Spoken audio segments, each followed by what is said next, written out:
We are live. Welcome to the March Silva MMA show. Unfortunately, our regular co-host Lenny March is not here with us, but stepping in is Luke Kelly, one of the good people on the channel. You can check out his podcast with Jose Shorty Torres every week, and we have a really impressive card to preview ahead of us. We had to put this preview out there because there's so much meat on the bone, if you ask me, when it comes to this main card. We have the light heavyweight champion Alex Pereira defending against Khalil Rountree Jr. in really a fantastic striking fight that ultimately will see one man down on the canvas unconscious, if you ask me. This is exactly the kind of thing you want to see out of Saturday night. Two big guys throwing bombs, and that's what we're going to see. And in my opinion, it's all about who lands first. But the question is, Luke, who do you think lands first? I definitely see probably. Let's if you look in the mind of Cal Rountree Jr., you got to understand that you can't. You understand what Alex Pereira is capable of. So when you're in that kind of mindset, you got to understand that okay, you got nothing. You really don't got anything to lose, but you do. I do definitely think he's probably going to become more as the aggressive fighter, and you can't let Poton you can't let him walk you down. And I definitely think that he's going to be a little bit more aggressive at the beginning, kind of getting a feel. And I definitely do think, I definitely do think that Rountree Jr. does have a very good chance. And we were talking about this earlier. You kind of spoke how he's not as deserving. He's number 7 ranked, and as it should have been Ankalaev getting to this fight. But I mean, the guy has a great opportunity, so you don't want to waste it. And but I don't also think he doesn't have anything to lose, because even if he loses his fight, he still has a lot of fights up leading to another title shot. So I definitely think he might take some risks. I mean, the worst case scenario is you're going to get that left hook. So I definitely I do think that this could be a lot closer fight. I can't really take a fighter. I would like to go for Poton, but I think this might be a lot more closer and a little bit more of a longer duration than some of Alex Pereira's last couple fights that have been knockouts in the first or second round. So as of right now, I do go with more the favorite of Alex Poton Pereira, but I do feel like this could be either person. I think either man could win this fight. Yeah, this is really interesting because Pereira has had a shorter run in the UFC, but it feels like he's accomplished infinitely more than Khalil Rountree. Rountree came in about 8 years ago, and he's had kind of an up and down run, if you will. Like, he's had some really tough losses. He had to reinvent himself by going to Thailand and studying Muay Thai meticulously, and he came back a better version of himself. But whenever his mental health is not at its best, he has these really awful performances. It looks like he's in a better space mentally. That's why he's on this win streak. But if you look at this win streak very closely, a lot of people, they're like, a 5-5 win streak, that's good enough to fight for the belt. But if you really look at who he's fought, he's fighting guys that honestly aren't that high caliber fighter that you would hope for. Like Dustin Jacoby is the former Glory kickboxer. You have to respect it, but that was a split decision that I didn't even think he won. Then you look at the fight against Chris Dawkins, who went on to have like a 5-fight losing streak, all of which were by knockout loss. So, and then Anthony Smith. Anthony Smith at this point is near retirement. I'm a fan of him, but his skills are deteriorating, and he also took that fight on short notice. That's how he got this title shot, knocking out Anthony Smith in the third round. So ultimately, I'm not overly impressed by Khalil Rountree's resume, but that's not to say I'm not impressed by his skills. He's very physically strong. In fact, recently UFC put out a video today showing that he has more grip strength than Pereira. He's got serious power. He has the capability to put out Pereira. Adesanya was able to do it before. But the thing with Pereira is I feel like he has more of a reliability when it comes to landing that bomb.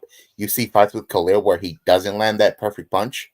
He does slow down a little bit later in these fights. You look at the fight with Anthony Smith. It takes him until round 3 to find that shot. In the Jacoby fight, Reyes knocked out Jacoby this year. He couldn't knock out Jacoby, so he doesn't land that punch. I think he's going to be in the pocket with the most dangerous power puncher in the division, and I think Pereira lands that left hook. And I say he lands in round 1. We've seen Khalil get knocked out in round 1 before when he fought Johnny Walker. Yeah. He got hit with a knee in the clinch and he went down. So the pick is going to be Alex Pereira, and I think he's going to cement himself as a true legend in the UFC with 3 title defenses within a year. And I say he has to fight Magomed Ankalaev next if Ankalaev gets past Rakic. Yeah, so and the pick is going to be Pereira, first round knockout. What round do you think? You said you're not sure, but you were going with Pereira, right? I was. I definitely could see a first round knockout. And I know I said earlier that I could see this going a lot longer. I definitely still will stick to that. But if it didn't, I definitely like 2 scenarios. If it did go that way, great. But if Pereira does get that early knockout, I definitely think this is going to be a first round knockout. He just the man is just too good, and his power is just so strong. He's just got so much power. The one thing I just want to comment is I just think that was such a nasty move to have the UFC have him fight number 7 ranked guy who, again, it hasn't, as you mentioned, just doesn't have the same resume. If it was something where he had fought a lot of these tough guys and you just couldn't deny him, even though Ankalaev should have been next, then that would be one thing. But the fact that they're doing this, it kind of feels almost like they're kind of protecting their cash cow a little bit. And I know that's a bit of a hot take, but that's just how I kind of see it. I apologize if that's just simply not the case. It was just contracts and when people could fight and whatnot. I apologize, but that's just kind of how I see it. And I do also think that it's a better favorable matchup for Alex Pereira as well. Unlike Ankalaev, who I do definitely think would 100% win that fight. So we'll see. But as you said, Ankalaev is next. And to answer your question again, yeah, I think this could be a first round TKO. Yeah, I think this is definitely one you don't want to miss because I don't see a world where the fight is not entertaining. That fight was made for fan entertainment. If they wanted true meritocracy, then it would be Ankalaev in there, where this guy got there on merit, not on the fact that he's a fun fighter. It really is a shame because Ankalaev actually did get a knockout earlier this year. He has put on some really cool finishes in the past, but nonetheless, we'll move on to the co-main event. Bantamweight title. Raquel Pennington, the champion, coming back after winning the belt in January, taking on the former champion Juliana Pena. There's not a lot of fan excitement surrounding this one. And quite honestly, it's because Raquel Pennington has not been the most vocal champion. We have to thank her for doing an interview on this channel. We really appreciate it. But I don't feel like she's gotten the fans on her side, unfortunately. Juliana Pena, on the other hand, has been a lot more vocal. But she kind of scares the fans away, if you will, with her confidence. It's a shame, really. But Juliana Pena, she trains not far from where I live. I am kind of rooting for her in this fight. But at the end of the day, I'm going to go with Pennington just because she's been so much more consistent. You look at her run as late, she's like a new fighter. She used to be this middling fighter like 5 years ago. She would lose to Holly Holm twice, lost to Amanda Nunes, Doreen Durandamy. Since then, she's beaten everybody they put in front of her. That's just plain and simple. Bueno Silva was a favorite against her. She defends the submission attempts and boxes her up, beats her up in the clinch. Pena, she's a wrestler. Her striking is quite robotic, if you ask me. She does have a little bit of pop on her punches, and her submission game is not bad, but I think Pennington can defend all of those attacks. And here's the number one reason why I switched my pick to Pennington this week. Juliana Pena does not believe in elevation. She said that she can not go early and that it will not cost her. And that is a mistake. Ken Velasquez was of the same mindset. Look where he ended up. He ended up tapping out to a guillotine from Fabricio Verdun in Mexico City. So I don't like to hear that whatsoever. Even Leon Edwards, who won the belt, he said he had an off night when he won the belt because of that Salt Lake City elevation.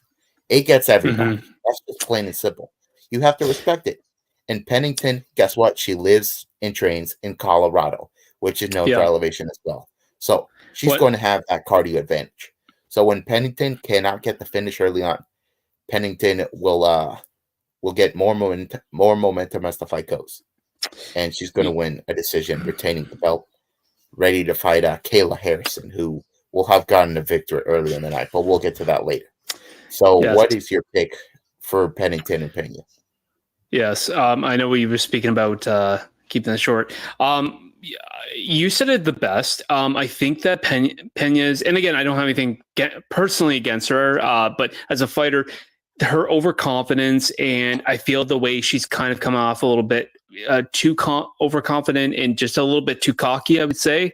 I think their ignorance is going to destroy her in this fight because, like you said, unfortunately, I don't care how good your gas tank is. She can go 5 rounds. But again, if you're not used to that climate, unfortunately, you're not superhuman. Everybody has to adjust, or you have to learn to train that climate. Someone like Pennington, she trains her all the time. So for her, this is nothing for her. And she can also go 5 rounds regardless. So I think maybe as the fight goes on, Pena is going to slow down. Now, mind you, Pena is tough. She does not stop. But unfortunately, you do gas out. And I don't care how tough you are, you gas out. And unfortunately, things happen and your body just can't respond the same way, no matter how tough you are.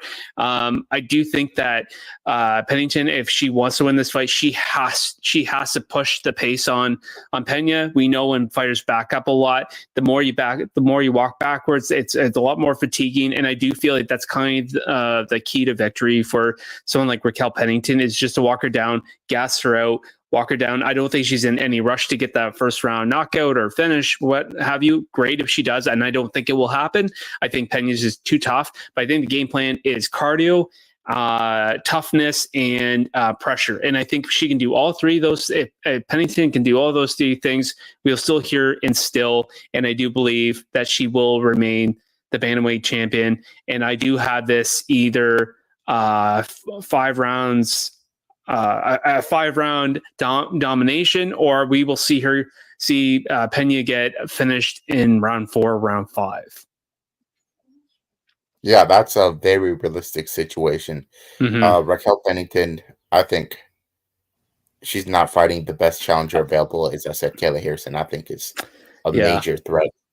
And one more thing I wanted to, or 2 more things I wanted to add. One, I don't understand why Pena got this title shot first when she got absolutely demolished in her last fight, even though she beat Nunes once. That's great, but she got completely outclassed, demolished in her, just completely demolished in her second bout. I don't understand why she's getting a title shot. In 2. And another thing, I talked with Pennington, and I talked to her about how the fight went, how she felt, and why a lot of people didn't find it exciting. And there was a lot of things. She actually came in injured, and I know that's a cliche that fighters do put on, but it is true. Injuries do make an impact in a fight, whether you like it or not. Can impact the way you fight or impact the way you move. So things do happen. So that's just a little bit of insight for people that are watching. That was my conversation with her, and yeah, it definitely makes sense now rewatching that fight after. Yeah, I completely understand that. Juliana Pena has also had a ton of injuries in her run, and Pennington was concerned about that. So she actually trained for Kayla Harrison just in case. So that shows you just how prepared Pennington is. She's leaving no stone unturned. That's why I'm picking her in this fight. We'll move on now to one of the greatest of all time, Jose Aldo, former featherweight champion, former bantamweight title challenger. He's back again, taking on Mario Bautista. This is another fight where the UFC is putting Jose Aldo up against, like, not that big of a star, but a guy who is still on a winning streak and has a lot of respect in this division.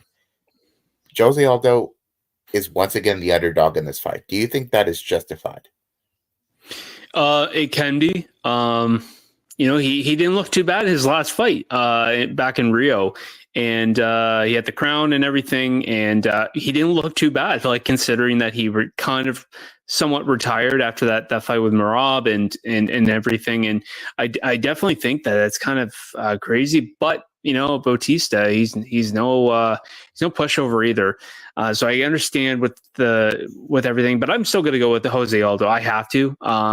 He's a legend. I'm just going to go with him. It is a bit of a biased fan pick, but I am going to go with Jose Aldo. I think he's much more experienced. I think he's been in the game way too long, and he knows all the tricks, and he's really evolved his game. And unfortunately, he doesn't throw his kicks like he used to, and it's a shame because he was really known for those kicks that would just demolish people and just really disable a lot of people in their game plan. And now he's been using a lot of his boxing, which has been working with him. But what also that does is also show how much he's evolved as a fighter and what he's had to do as a champion in that champion mindset to evolve your game when things don't work. So definitely with that experience and all that, I do have Jose Aldo with that one.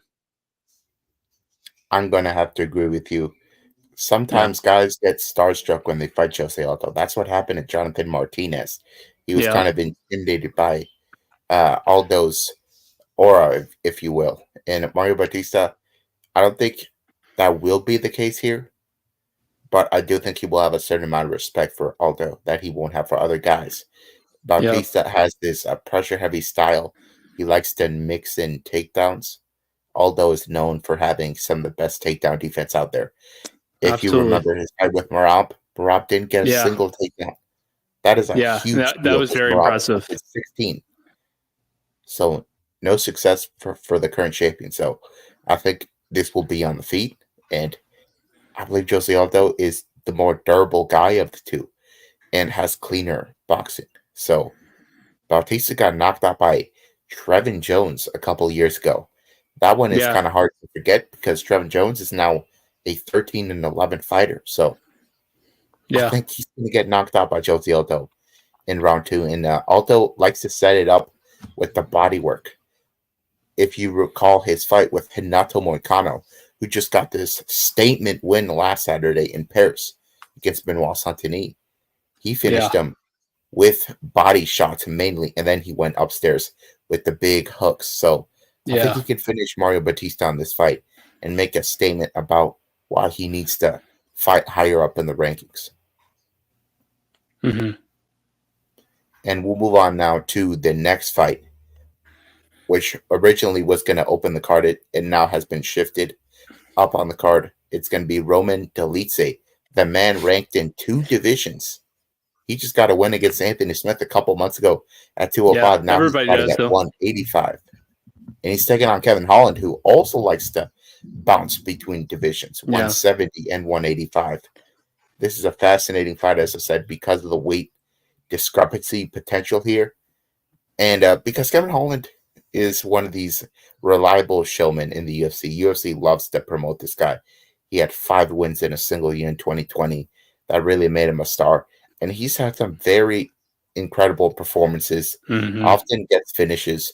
Roman Dolidze, on the other hand, came in as this big marauder, light heavyweight, eventually went down to middleweight, and I feel like he's like tamed himself a little bit in a way. He's fighting a little smarter. He doesn't really hunt the finishes. He'll do anything he needs to get the win, even if it may not be too exciting.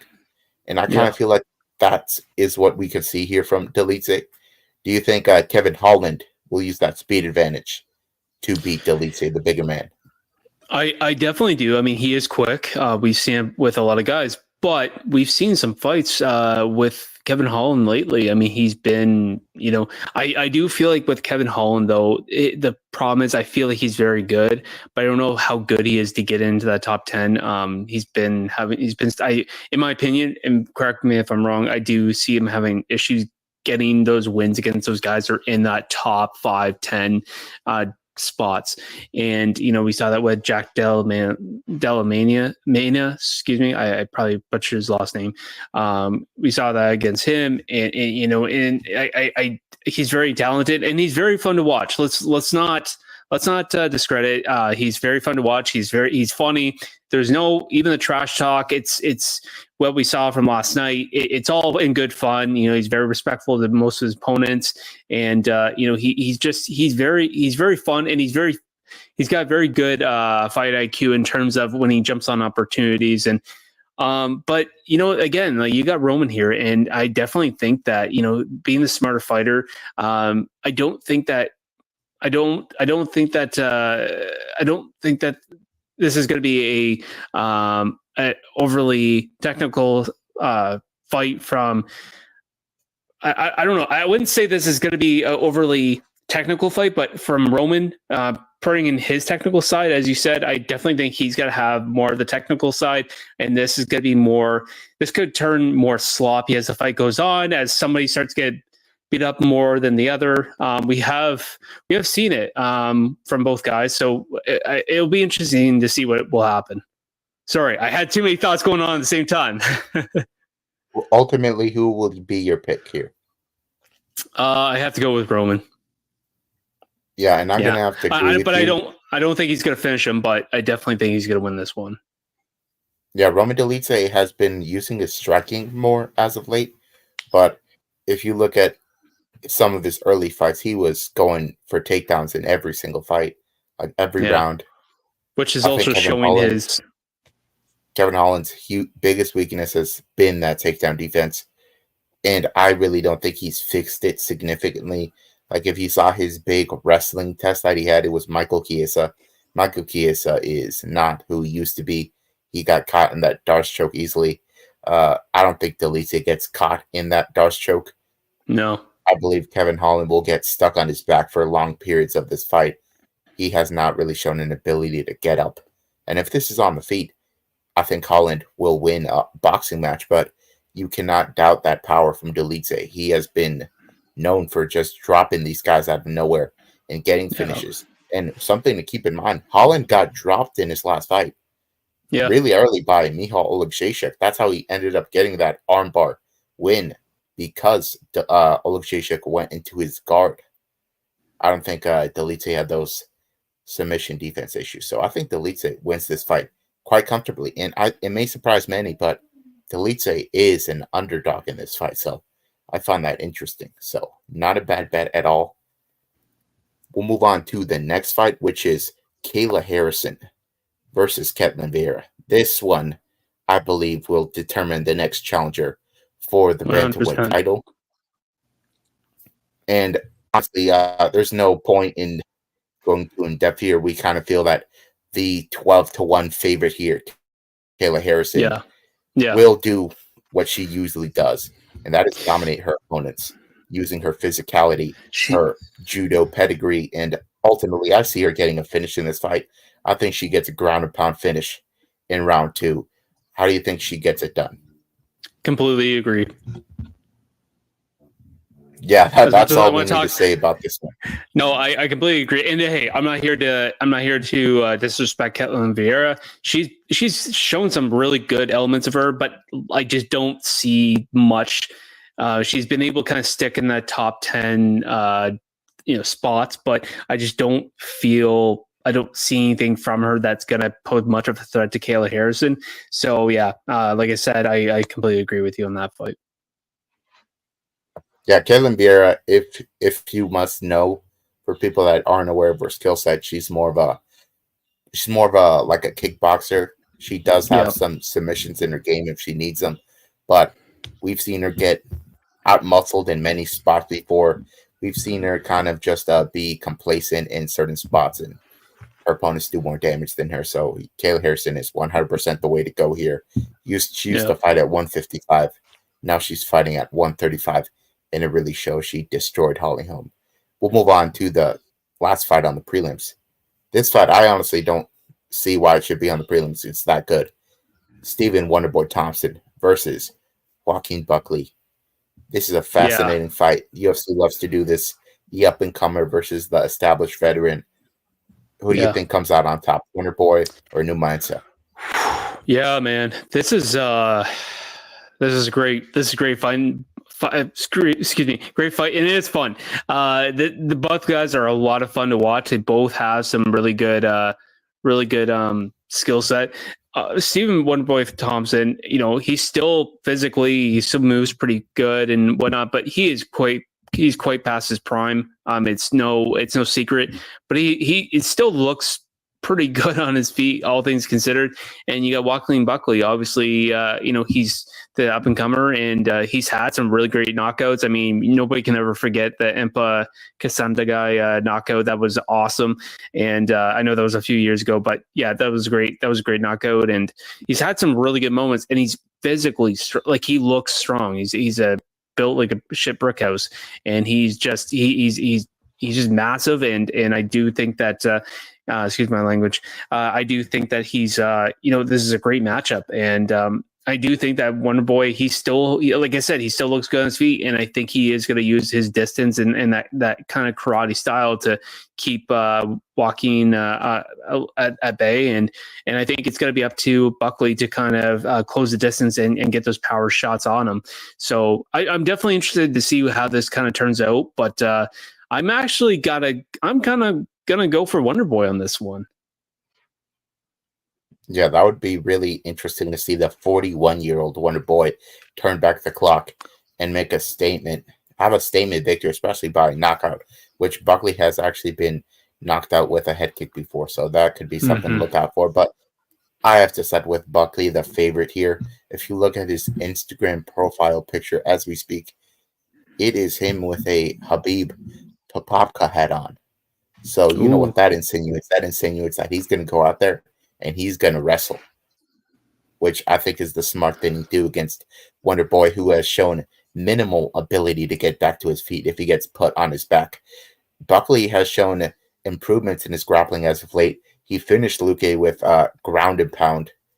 He was able to fight in Uzbekistani and Nursultan Ruziboyev, and he took him down very easily. That takedown game of his is quite established at this point. So I think that explosivity will allow him to get takedowns. And when Wonder Boy thinks the takedown is coming, I think he's going to get hit with a big overhand right, and he may get dropped here or there. But I still think Buckley will win this one by decision. I think he's going to fight smart, and that's going to be necessary to beat somebody as talented as Wonder Boy, even at this advanced age. I think we're going to speed run the rest of this card. Quick picks. All right. Marina Rodriguez versus Yasmin Lucindo. I'm going to have to go with Rodriguez, the veteran in this one. She has so much more experience. Lucindo still in her early 20s. Who do you think wins that one? 100%. I'm gonna have to go with Rodriguez. She has very good striking, and she's been in there. She's been in there with a lot of tough ladies. I'm gonna have to go with her. The next one, Alexander Hernandez versus Austin Hubbard lightweight. I'm gonna go with Hernandez, but I'm very, very concerned with this eloquence. Yeah. Alexander Hernandez, he's definitely he's been on a he was on that hype for a bit, and then he's just been losing quite a bit of fights. But Austin Hubbard, I mean, he worked his way back into the UFC, and we got to see what he had to do to get back in.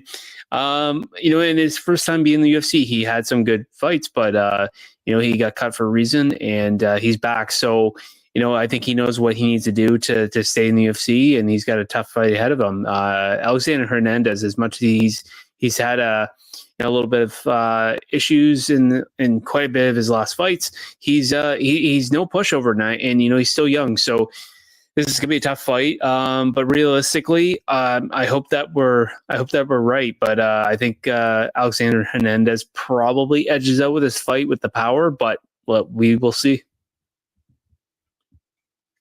The next fight is at middleweight, Ihor Potieria versus Cesar Almeida. This is going to be a fun, striking one. I'm going to take Almeida. I think he knocks him out relatively early. Yeah, no, I 100% on that one. And the next fight, Owens St. Preux, the veteran, versus Ryan Superman Spann. I think Ryan Spann returns to form, gets an early knockout against St. Preux, who's on his way out. Yeah, no, and I agree. Both guys have kind of been in that position where they've been close. St. Preux did fight for that interim title, and I do think that they both been in general they've both been close in that top 5, top 10. Just haven't been able to get back to that real good spot. But I do think Span's gonna show his old former self, and he's gonna take him away and send St. Preux out of the UFC, The next respectively. fight is a retirement fight. The former strawweight champion Carla Esparza taking on the returning mother Tisha Pennington. Tisha Pennington fighting on the same card as her wife Raquel Pennington. Do you think Carla Esparza is going to perform well, considering she knows it's over after this? We've seen this happen. We've seen a lot of fighters who know that they're going to retire after this fight, and we've had a lot of guys, and it's definitely going to be interesting because that you can look at it two ways. You can look at it, that mindset can be dangerous because sometimes you're already thinking about retiring, so you don't have that same level of intensity going into a fight. Your mind's just not there. You're like, this is my last fight. But sometimes they also can give you that boost, knowing like, hey, I want to go out on a high. I want to go out on a win and leave my legacy out there. And there's nothing good. There's nothing feeling better than to retire with a win. So you can look at it two ways with a former champ. But prior to her getting the belt, I know how everybody felt when she fought for the title to win the belt again. But prior to that, she had a very good, impressive streak. I think she was on a 4 or 5, maybe 6 fight win streak. You probably know better than me, Oscar. And but she's just her fighting style. She just doesn't seem to have a whole lot of power. Her strength is really in the wrestling.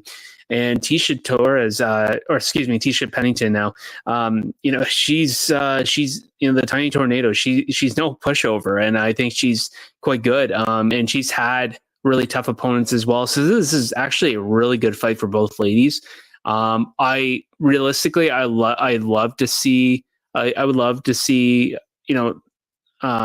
see her just retire and get the win. But I mean, Tisha Pennington, I still think she's still really good.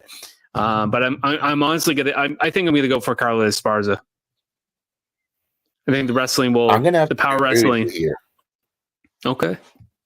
And that's the reason I have to take her.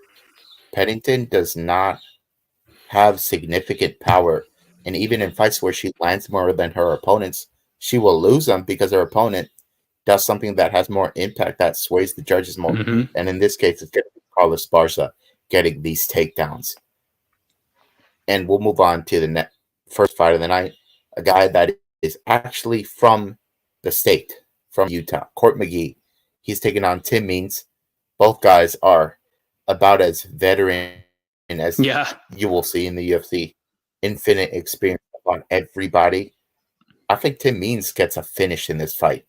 Tim Means loves to get in these scraps, and Court McGee is prone to getting one. There's been some times where he should wrestle, but he goes out there and gets a brawl. I think Tim Means catches him with a knee as he's attempting to go for Court McGee's durability has been significantly. So has Tim Means, but Tim Means is more so the dangerous striker in this fight, and that's what's going to matter. Yeah, and I think Tim Means, like you said, they're both veterans, but I do think Tim Means I think he's got this fight as well. And that wraps it up for our UFC 307 preview. Thank you for joining us, Luke, donating your time, always offering your services whenever necessary. And do you have any word to send the people off with? Well, to kind of feed off what you just said, I'm like the Alexander Volkanovski for the show here. I'm always up. I'll always be jumping in and everything. But no, seriously, no. I think as we were saying, this is definitely one of those cards where, you see some of the matchups that the fans think this is going to be boring or this is going to be whatever, but I really disagree. I think they could be a really, really great fights. Just with the circumstances and everything that we kind of talked about, I think these are actually going to be a lot of great fights. Unfortunately, I won't be able to see it. I have my brother-in-law's wedding to go to. So for people that are watching, I think you guys are going to go in for, you're going to be in for a treat. And I definitely think, despite what the matchups are, I think these are going to be a lot better fights than what's on paper. So guys, tune in. You do not want to miss it. Wedding season is real tough for fight fans. You're better than me because I would have told my pal, hey, I got stuff to do. But anyway, enjoy the fights if you're not at a wedding. And that's how we're going to leave the people off with. Thank you for tuning in, everybody.